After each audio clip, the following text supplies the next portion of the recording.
TV Batuíra Portugal, para lá do amanhã. Ora, boa tarde a todos.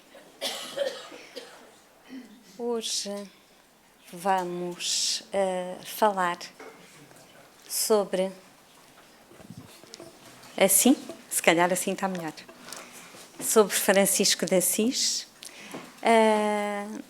Mas eu pedi aqui ao nosso João para começarmos com uma boa vibração. Ele vai passar um pequeno trechozinho da oração de Francisco de Assis.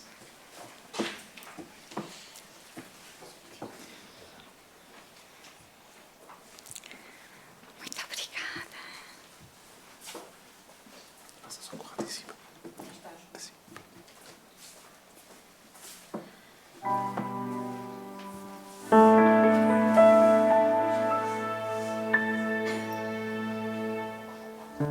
Senhor, fazei de mim um instrumento de vossa paz. Onde houver ódio, que eu leve o amor. Onde houver ofensa, que eu leve o perdão. Onde houver discórdia, que eu leve a união. Onde houver dúvida, que eu leve a fé. Onde houver erro, que eu leve a verdade. Onde houver desespero, que eu leve a esperança. Onde houver tristeza, que eu leve a alegria. Onde houver trevas, que eu leve a luz. Oh, Mestre, fazei com que eu procure mais consolar que ser consolado, compreender que ser compreendido, amar que ser amado. Pois é dando que se recebe, é perdoando que se é perdoado, e é morrendo que se vive para a vida eterna.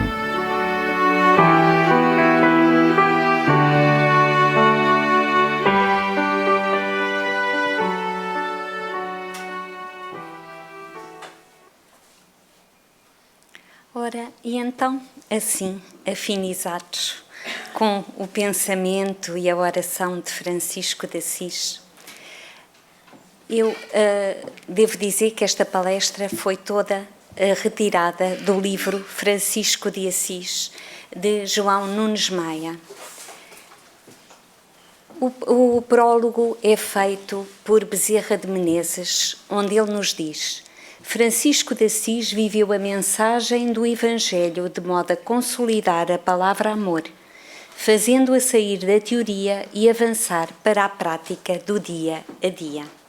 E diz-nos que este livro é uma bandeira de simplicidade e que é um conjunto das regras fundamentais nos preceitos que Jesus Cristo nos trouxe.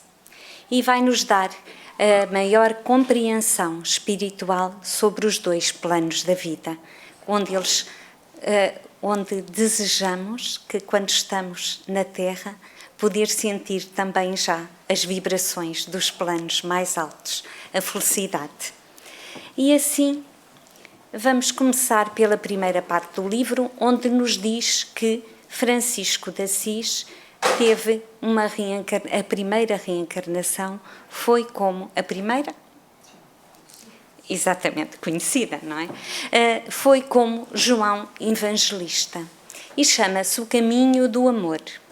João Evangelista, dentre os discípulos do Senhor, foi considerado o que mais se dedicou ao Mestre pela força do amor.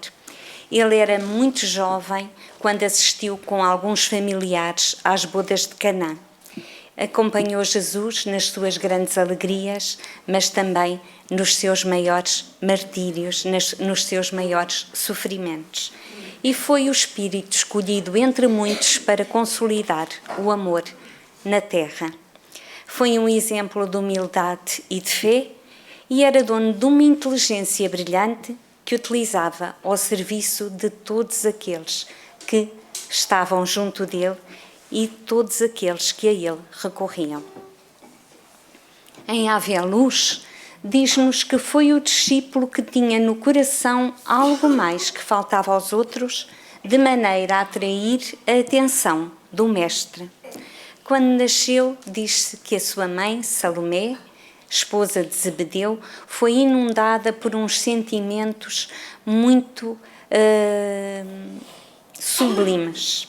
Tanto que ela, quando se aproximava a hora do parto, correu para o estábulo e João Evangelista, tal como Cristo, nasceu no meio dos animais, na simplicidade, e diz que todo o estábulo exalava um perfume sublime que nunca tinha sido sentido na terra. João, quando começou a crescer, amava a natureza de toda a sua alma, compreendia os animais como ninguém e amava todos os reinos. Viveu sempre uma vida mística, enquanto pequeno frequentava muito os templos onde se recolhia e diz que desde muito novinho ele sentia a presença dos anjos e com eles conseguia conversar. Ele não queria ser pescador porque entendia que não ia pescar os peixes porque eles eram seres vivos e ele então não tinha o direito de lhes tirar a vida. Era uma alma de muita sensibilidade e ele cresceu em bondade e em amor, não só em inteligência, que é aquilo que nós sabemos que a nós ainda nos falta, é crescer em sentimento, porque a nossa asa da sabedoria, como nos diz Emmanuel, já está muito desenvolvida. A nossa asa do sentimento ainda está um bocadinho atrofiada e um bocadinho recolhida, mas por isso é que estamos todos aqui para aprender e para desenvolver essa asa. Ele tinha um temperamento apaixonado e profundamente generosos. João e o seu irmão Tiago tinham carinhosas e simples, ardentes e sinceras almas.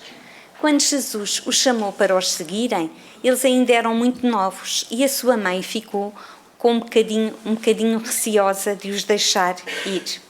Então, apesar de Salomé ser bondosa e sensível, ela foi ter com o mestre e foi pedir a Jesus que tomasse conta dele e que, quando eles fossem para o plano espiritual, que ele garantisse que um iria ficar sentado à sua direita e outro iria ficar sentado à sua esquerda. Entretanto, Cristo, profundamente comovido pelas preces de uma mãe, mas sabendo que não era tão preto no branco como ela estava a pedir, respondeu-lhe serenamente: não compete a mim decidir, no entanto, se eles suportarem tomar comigo o cálice amargo preparado para mim há milénios, rogaremos ao nosso Pai Celestial que os mantenha em minha companhia, para que a felicidade aumente em meu coração e a tua vontade será satisfeita, se for esta a vontade de Deus. E teve a oportunidade, o nosso João, de conhecer todos os discípulos e de com eles conviver. E com eles também enfrentou as mais duras provas. E esteve sempre junto de Jesus. Ele com Jesus presenciou várias curas fantásticas, fez parte dos 3 no Monte Tabor, estava no Jardim das Oliveiras onde Jesus orou antes de ser preso, assistiu às pregações mais profundas do Mestre, presenciou a entrada triunfal de Jesus em Jerusalém, subiu ao Calvário para se despedir do Mestre e Jesus, quando estava na cruz prestes a partir, confiou-lhe a sua mãe, o seu tesouro, Maria. E lhe disse: mulher, eis aí o teu filho. E para João: eis aí a tua mãe. E João compreendeu nessa altura que o Mestre, na sua derradeira e sublime lição, estava a mostrar que o dever do amor universal, onde não há pais, não há mães, não há filhos, mas sim somos todos irmãos, filhos do mesmo Pai, e temos o dever de nos amar e de nos amparar uns aos outros. E então, João também acompanhou o apóstolo Paulo nas suas viagens. E foi o único apóstolo que findou os seus dias naturalmente, exatamente. Agora estava-me a faltar, porque todos os outros apóstolos, infelizmente, foram todos uns crucificados, todos pereceram em nome de Cristo. João não. João foi o único que findou os seus dias naturalmente, com quase 100 anos de idade e 80 anos de vivência evangélica. E quando Paulo, que era a sua maior esperança, acabou os seus dias em Roma, João chorou e suplicou a Deus que lhe desse força, porque estava-se a sentir sozinho e cansado, porque até os espíritos mais evoluídos, mais puros, também têm os seus momentos de desespero na Terra, porque a Terra é um planeta de provas e expiações e não é fácil estar aqui encarnado. E então, nessa altura em que ele orou e falava com Jesus, ouviu uma voz muito conhecida que lhe dizia: continua incorporado às forças e às virtudes, aos dons e ao amor dos que se sacrificaram em meu nome. Nenhuma criatura ficará só, porque Deus é justiça e acima da justiça Ele é amor. Depois que Maria, mãe de Jesus, foi levada para a pátria espiritual, João transformou-se definitivamente, segundo o que dizem no livro, num andarilho de Cristo. Só um bocadinho, desculpem. Ele divulgava a boa nova e amparava todos aqueles que os procurassem. Teve milhares de seguidores e venceu sempre a morte. Certa feita, quando já estava numa certa idade, tendo caído João prisioneiro, com muito cuidado foi levado à ilha de Patmos pelos agentes de Roma. O ancião simples e alegre obedeceu aos algozes como cordeiro à voz do pastor. João, no exílio, aprendeu uma ciência mais profunda. Aprendeu a falar com os animais, aprendeu a falar com os peixinhos, com todos aqueles que os rodeavam. Então ele tinha, como era uma ilha, só estavam os soldados que tomavam conta dele e os animais. E ele então dedicava-se a pregar aos peixes, a falar com os animais e ao mesmo tempo a evangelizar os soldados que o ouviam, tal como filhos ouvem o pai que os guia. Então assim, quase todos os soldados com quem ele conviveu converteram-se ao cristianismo e todos eles pereceram também por amor a Cristo, por amor a Jesus, por amor à doutrina cristã. Entretanto, o evangelista falava constantemente: eu não estou só, eu estou constantemente com Deus. E assim eles pensavam que, ele dizia que se pensavam que o tinham isolado por estar naquela ilha sozinho, não, ele estava como queria, porque constantemente estava em contato com o plano espiritual. Chegaram então ordens expressas de Roma para que o velho cristão fosse consumido e o preparo não se fez esperar. Seria sucumbido no azeite em ebulição. João não se perturbou, ao contrário dos soldados que tomavam conta dele, que entraram em desespero e achavam que era uma grande injustiça matar aquele velhinho. E ele disse: seja feita a vontade de Deus. Se é preciso que eu pereça para que o Cristo cresça nos corações dos homens, encontrarei a paz nesse ato e levarei comigo, por onde for, a alegria de ser útil.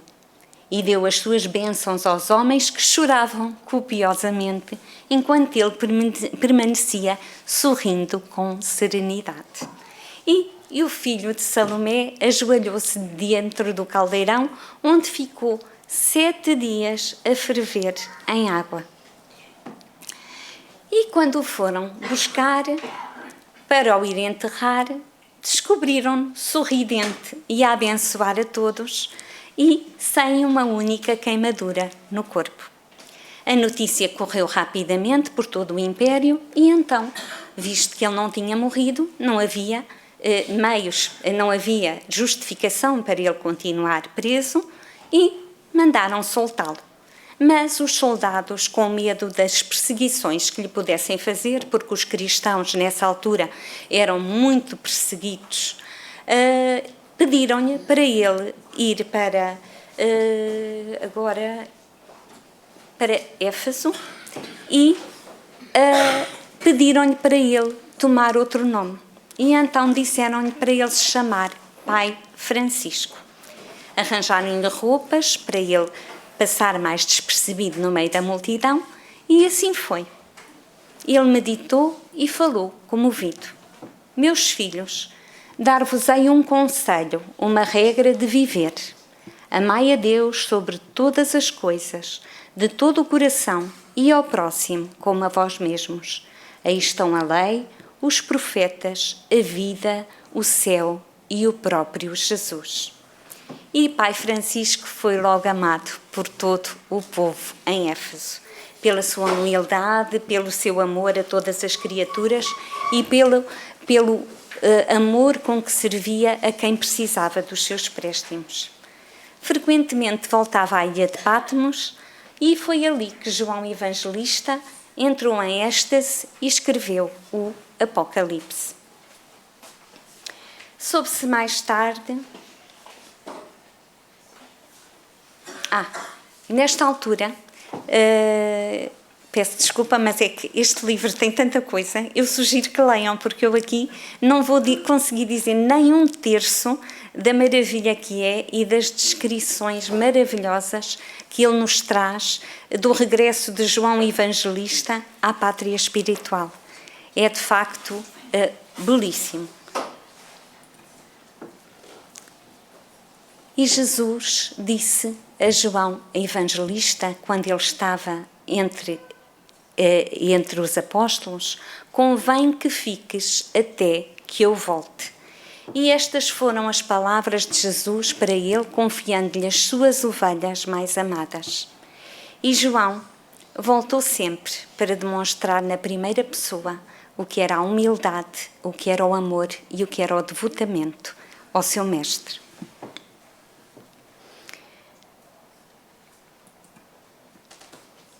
Aqui passamos para a segunda parte do livro, onde, depois de 1000 anos de cristianismo, na Idade Média, também conhecida no período arcaico como Idade das Trevas, que foi as Cruzadas, a Inquisição, a peste, a fome, foram abertas as portas das trevas e ela foi tumultuada pelos agentes das sombras. Contudo, Deus, em sua divina programação, não esquecera das devidas proteções, porque aqui num capítulo conta-nos que os espíritos ainda muito recalcitrantes no mal, aqueles que ainda prevalecem no mal, não estão condenados à prisão eterna. Deus, nosso Pai, permite que de 1000 em 1000 anos eles venham e que tenham a possibilidade de reencarnar para progredir.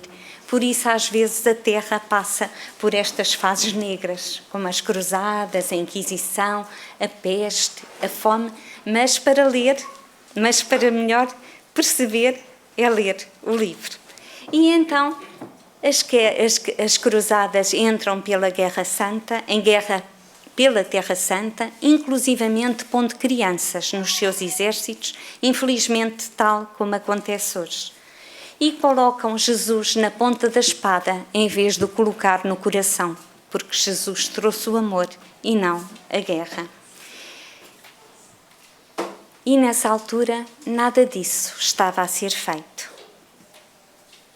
O Vaticano estava como um gigante a quem a cegueira fizera esquecer a nobreza espiritual e encontrava-se abatido no seu próprio domínio.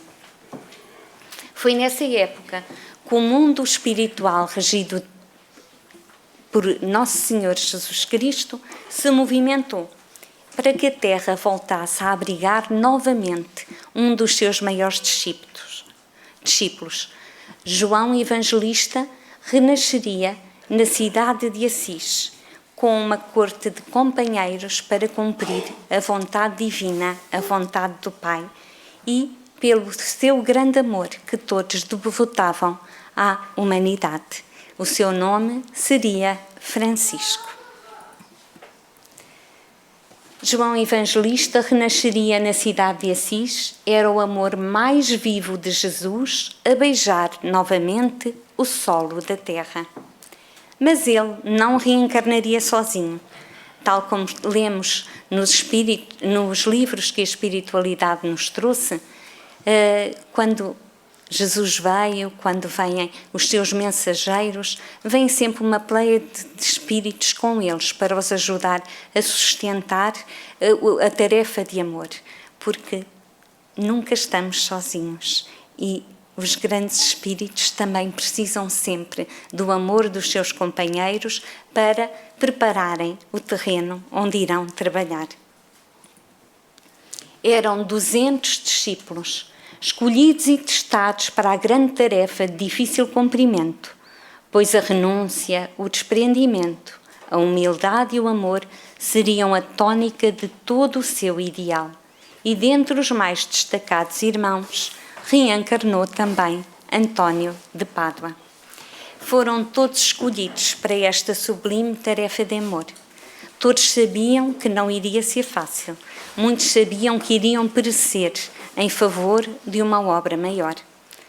Mas nada disso os desincentivou, nem lhes fez tirar a sua vontade de servir. E enquanto na Terra milhões de pessoas buscavam conselho, auxílio e amparo para os problemas da vida, no céu preparava-se o bálsamo que iria descer entre nós. O filho de Salomé prevenira os seus discípulos que a tarefa era dura e, no plano espiritual, ele instruíra-os assim: vigiai e orai, para que não entreis em tentação. O espírito, na verdade, está pronta, mas a carne é fraca. Nós sabemos que os grandes espíritos, ao descerem para a nossa terra, eles têm bastante sofrimento na descida vibratória. E então, quando estão entre nós, também estão cercados pelas trevas e pelas paisagens mais agrestes, que faz com que às vezes também possam perecer. E continua: não julgueis e não sereis julgados, não condeneis e não sereis condenados, perdoai e sereis perdoados.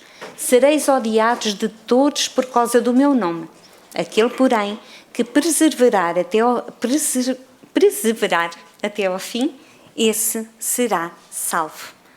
Disse-lhes que as armadilhas no caminho seriam muitas e variadas, e aconselhou-os, tal como Jesus nos aconselhou há tantos anos, que orassem de manhã, procurassem Jesus através das orações, durante o dia falassem com Jesus e à noite, antes de dormir, pedissem um amparo da espiritualidade amiga.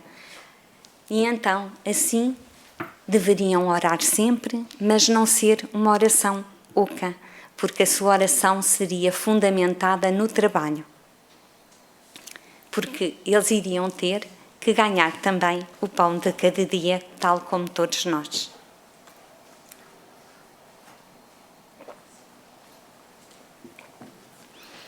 Após várias visitas de preparação com consentimento em espírito dos pais, o rico comerciante de Sires, Pedro Bernardone, e Maria Piccolini, mulher de muita fé, além da sábia empregada Jara, João renasce em Assis, agora como Francisco.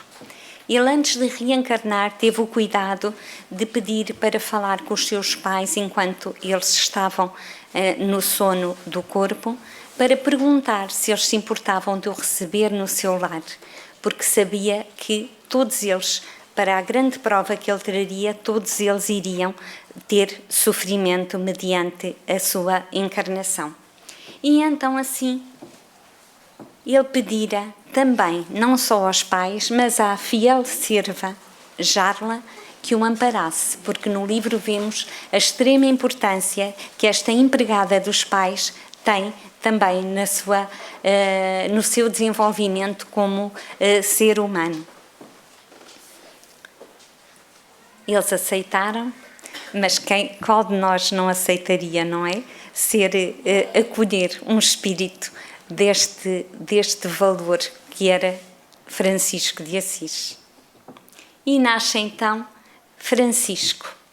Eu, Jesus, enviei o meu anjo para vos testificar estas coisas nas igrejas. Eu sou a raiz e a geração de Davi, a brilhante estrela da manhã.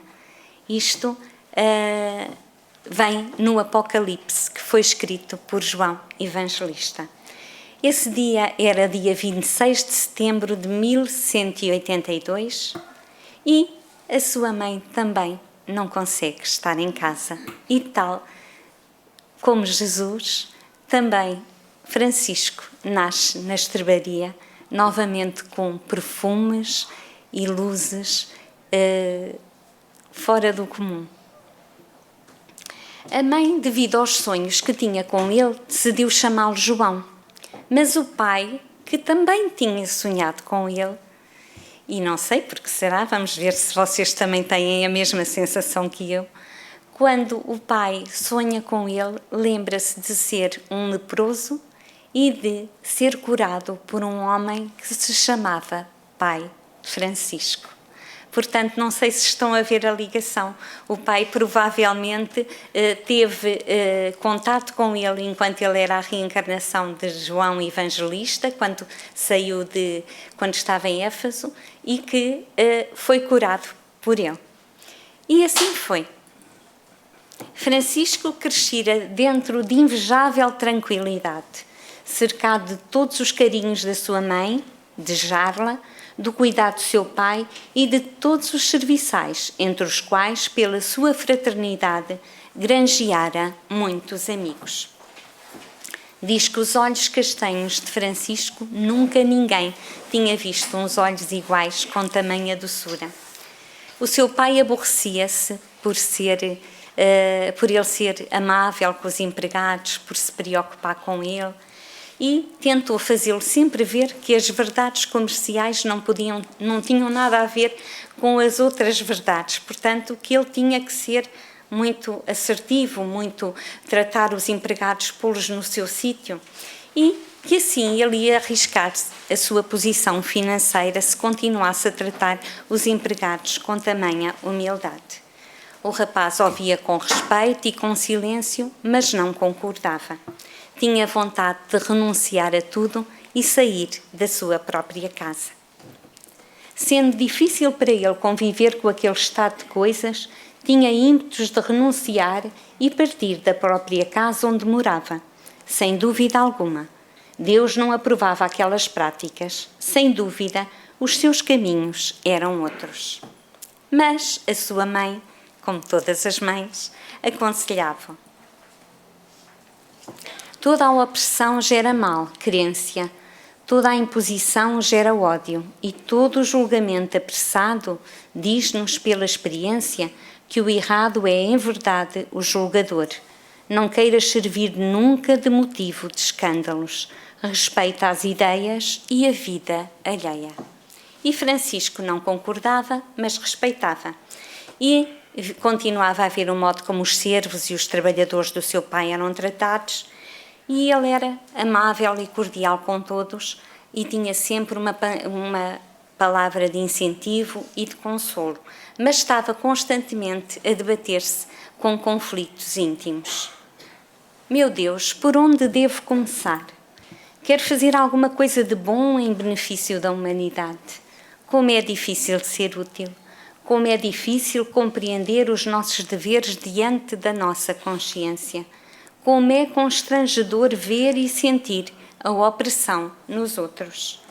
Mas Jesus falava-lhe e esclarecia: Francisco, não tentes mudar o destino desses homens de uma só vez. Cada um está no lugar certo, pelo bem que a natureza lhes quer. Os desígnios da providência não falham, meu filho, e não penses que eles se encontram desamparados, pois cada criatura recebe de acordo com o plantio que fez em eras remotas. E nós sabemos que a doutrina espírita nos mostra que aquilo que plantamos nós acabamos por colher, não é?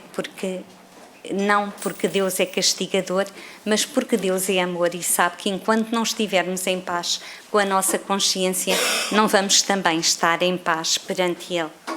Então assim, Francisco torna-se soldado para defender Assis, porque quer auxiliar a sua terra. Ele sente que tem que fazer algo em nome de Jesus e então inscreve-se para ser soldado. Tinha-se alistado em defesa de Assis, terra onde depois fora derrotado e preso, julgado numa cela qual um cão.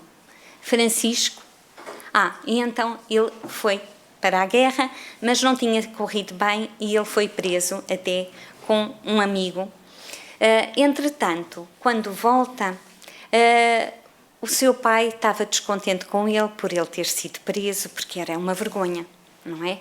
Em vez de ter combatido e de ter vencido os inimigos, ele tinha-se deixado prender e tinha voltado para casa. Então ele, já bem disposto, pensou em alistar-se na cruzada, pois nela ia defender uma causa nobre. Portanto, ele foi à primeira, achou que aquilo não tinha resultado e foi à segunda. Mas,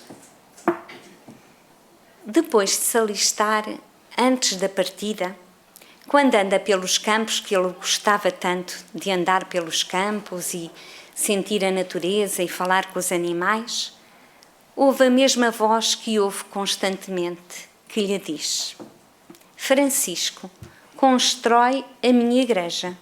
Francisco, constrói a minha igreja. Constrói a minha igreja.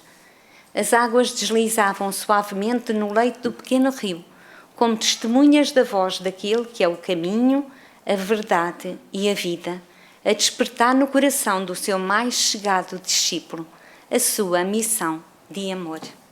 E Jesus fala-lhe onde o pode encontrar, não na guerra, mas sim no coração e nas boas ações, no servir o próximo, no amar o próximo e em tentar trazer o amor de Deus para a face da terra.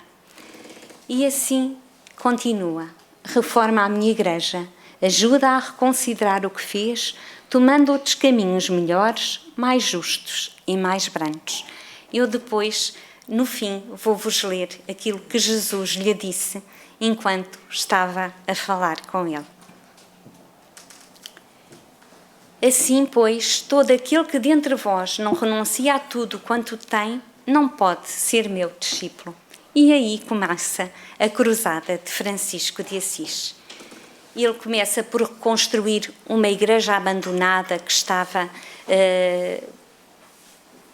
sem posses de ser usada e começa para a reconstruir humildemente a bater de porta em porta e a pedir tanto víveres como tijolos, como tudo o dinheiro que fosse possível para erguer novamente a igreja. Confrontado com o pai, que muito desagradava que o filho pedisse de porta a porta e ainda o acusou de ele usar o seu dinheiro para construir a igreja, ele sai de casa, despe-se em público e renuncia à sua herança. E a partir daí começa a andar trajado com um saco de ráfia, hoje em dia, se assim se pode dizer, e com um cordão que lhe servia de cinto, porque o saco era muito largo. E passa a viver com modéstia, com simplicidade, a pregar o Evangelho. E cada vez mais almas irmãs que se juntam a ele para juntos construírem este império de amor. E então assim, Francisco foi a Roma porque ele queria trabalhar sem estar dependente da Igreja Católica. Ele queria fazer a caridade só pela caridade, não queria estar restringido às leis que às vezes não permitiam que eles pudessem atuar junto do povo como ele gostaria de o fazer. E o Papa não o recebe e ele não consegue falar com ele. Então ele escreve-lhe uma carta e envia-lhe os tópicos das regras porque gostaria de reger a sua irmandade, se assim se pode dizer, fraternidade, não é? E então nada o podia acusar porque tudo se inspirava nas passagens do Evangelho. De qualquer maneira, o pedido volta a ser recusado. Mas, certa noite, o Papa tem um sonho revelador, muito grande, que não dá para contar aqui, e então, através disso, ele depreende que tem que aceitar a obra de Francisco de Assis. E aceita, então, recebê-lo. Nós concordamos que a vida que pretendes levar com os teus seguidores é a réplica da verdadeira vida e que o Evangelho de Nosso Senhor tem de renascer algum dia, como nos primórdios do cristianismo nascente. Porém, a humanidade ainda está preparada para esse reino dos céus, ali deve ser ainda não está preparada, para esse reino dos céus na terra. Este é o grande empedernido, Francisco. Prepara, meu filho, as regras que queres. E Francisco saiu pela porta e encontrou, junto a ele estavam 12 irmãos que pretendiam também seguir o seu mandato de amor, e ele diz-lhes então que sim, que vão começar a trabalhar em nome de Jesus. A comunidade expande-se, ele anda sempre com as suas sandálias simples por todo o lado, pregando o amor, pregando a paz, auxiliando, ajudando. E por todo o mundo se vai começando a perceber o seu trabalho. E qual era o plano de Francisco? Era trazer o Evangelho de Jesus à vivência das criaturas. Despreendimento sem miséria, amor sem apego e perdão sem conivência, fraternidade com respeito, caridade com discernimento e divisão dos bens nos lugares apropriados, e trabalhar sempre para viver do suor do rosto. Liberdade, mas com responsabilidade, alegria nas coisas santas e energia sem violência. Era compreender e escolher o bem sem ostentação. E então, muito se fala de Francisco e de Clara, e aqui neste livro também tem um capítulo precisamente sobre a maneira como eles se conheceram. E dizia-se que notava-se que as auras de Francisco e de Clara transfundiam-se numa simbiose divina, ajustando-se como um serviço de amor. Clara também tinha vindo para pregar o Evangelho de Jesus na terra, mas, segundo o livro nos contam, eles eram almas antigas que há muito tempo se conheciam e tinham os mesmos valores e as mesmas afinidades. E então foi na igreja de São Rufino o primeiro encontro espiritual de Clara com Francisco de Assis. E estava selada então a aliança de Clara e de Francisco de Assis para toda a eternidade. Depois de todas as conversações, de toda a ligação espiritual que eles tinham, Francisco sai confortado e pensa que as pedras estão no mundo, basta juntá-las para construir a grande casa de Deus. E diz então a Clara que voltarei quando as flores nascerem. Em Porciúncula, que é a região, dá flores vermelhas todo o ano, porque na altura que Francisco disse isso a Clara, era quando os campos estavam inundados de umas flores vermelhas, mas Hoje em dia, Porciúncula tem flores vermelhas todos os dias. Portanto, é sinal que Francisco volta todos os dias para amparar e continuar a sua obra no plano espiritual. Já pedira a Jesus que, antes de voltar à pátria espiritual, desejaria sentir as suas chagas no próprio corpo, o que para ele seria uma bênção, a coroação dos seus trabalhos nos caminhos do mundo. Então, o supremo desejo de Francisco de Assis era poder sentir as chagas de Cristo em si, saber a dor que o Mestre tinha sentido. E então foi no Monte de Alverne que foi o Calvário do Povorelo de Assis. Lembrei-me do Sr. Orlando quando vi o Povorelo, porque ele costuma dizer o Povarelo, e eu lembrei-me imenso quando li esta parte. E foi lá que ele teve a maior emoção espiritual da sua vida e onde recebeu a graça que tanto desejara, as chagas do Mestre. Muito há mais para dizer, eu aconselho que leiam um livro, são só 400 páginas, não desanimem, porque começamos a ler e não paramos. Eu li aquilo em 3 ou 4 dias. E, nesta altura, Jesus e uma pleiade de espíritos superiores vem receber Francisco de Assis no seu regresso ao plano espiritual, coroado da maior glória pelo seu testemunho de humildade, de amor e de serviço. Nesta altura, Francisco avançou para o Mestre. Viam-se palmas batendo e delas faiscarem claridades que se intercruzavam em todas as direções, e o Cristo no centro. E Francisco levanta-se e segue com o Mestre para seguir Jesus. E quando olha para baixo, vê um vulto negro junto ao seu caixão. E era Clara a chorar pela partida do seu grande amigo. Então assim, ele chegou-se em espírito a ela, abraçou-a e chorou com ela, não de pena, mas comovido pelo sentimento.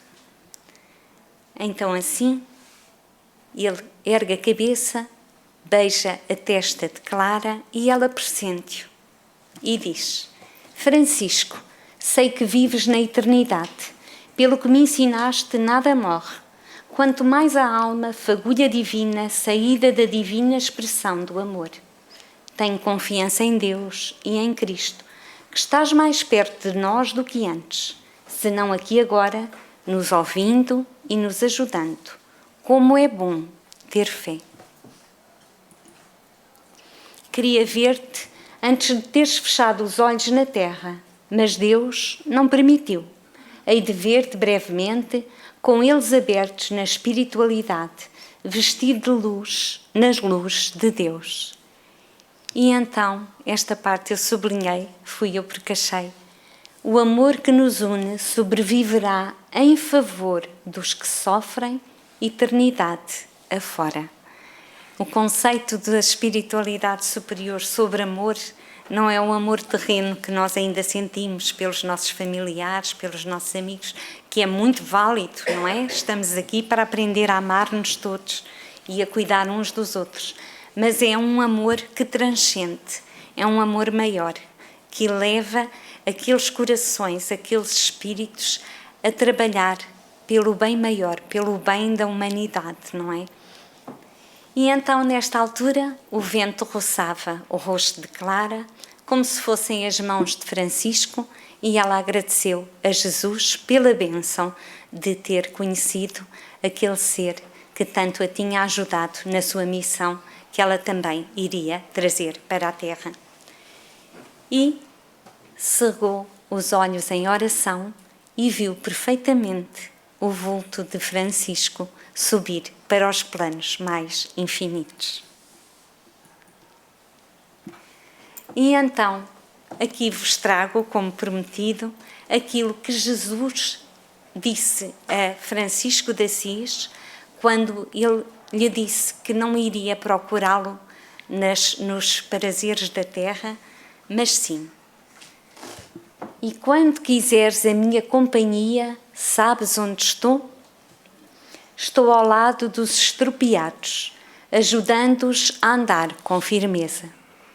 Estou ao lado dos famintos, ofertando-lhes pão. Estou ao lado dos sofredores, aliviando-lhes as chagas. Estou ao lado dos oprimidos, dando-lhes esperança e conforto. Estou ao lado dos desabrigados, conduzindo-os para onde existe teto. Estou ao lado dos nus, com agasalhos que lhes possam minorar o frio. Estou ao lado dos presos e encarcerados pela violência do poder. Estou ao lado dos que ajudam por amor. Eu estou, Francisco, onde quase ninguém me busca.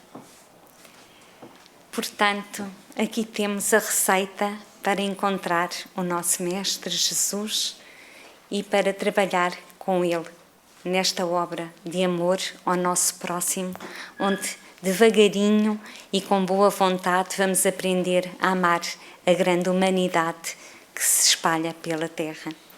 E deixo-vos com esta maravilhosa mensagem de Jesus, mas vou repetir as palavras de João Evangelista, que nos diz: Meus filhos, dar-vos-ei um conselho, uma regra de viver.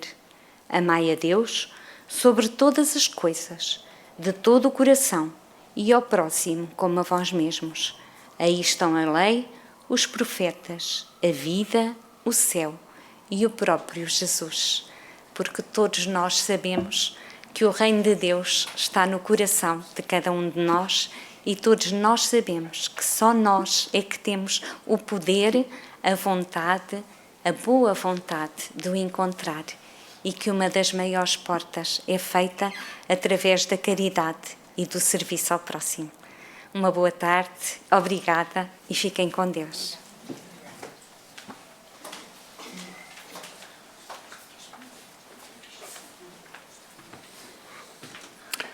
Queridos companheiros, depois desta apresentação e que tanto nos sensibilizou, evidentemente, é que somos muito privilegiados com este conhecimento que nos é trazido pela doutrina espírita e através desses vanguardeiros que ao longo da história têm vindo, através das suas lições e dos seus exemplos, impulsionando-nos para o nosso progresso e para a nossa evolução, que é o que está acontecendo aos dias de hoje e neste instante.